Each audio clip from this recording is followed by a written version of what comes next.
Hi guys, কেমন আছো? আশা করি সবাই ভালো আছে। তো আমাদের জয়মা কালী চ্যানেলে তোমাদের জানাই অনেক অনেক স্বাগতম। তো আজকে হচ্ছে কিনা ফাইনাল পরীক্ষা, মানে 12র ফাইনাল পরীক্ষা উচ্চ মাধ্যমিক। তো মেয়েকে নিয়ে যাব, তো কোন স্কুলে যাচ্ছি সেটা তোমাদেরকে দেখাবো। আর এই যে মানে ব্যাগ গুছিয়ে নিচ্ছি, বোর্ড, পেন্সিল, কলম, তারপরে জলের বোতল সব কিছু গুছিয়ে নিয়ে যাব। তো সবাই দেখবে পুরো ভিডিওটা। তো স্কুলে যাব, স্কুল মানে পরে শিক্ষা নিকেতনে, সেটা রায়গাছিতে পড়েছে, রাজারহাটে। আর এই যে আমি পালং শাক আর আলু আর বেতো শাক এগুলো দিয়ে সব কিছু সবজি দিয়ে তরকারি করছি।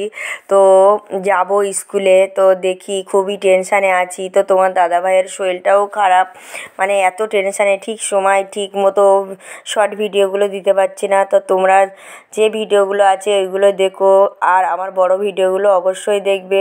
তো সুস্থ থেকো, সবাই ভালো থেকো, সবসময়ই বলি। তো এই যে বাটনা করে নিচ্ছি, এই যে পেঁয়াজ কেটে রেখেছি, লেবু, আর এই যে রুই মাছগুলো ভেজে রেখেছি।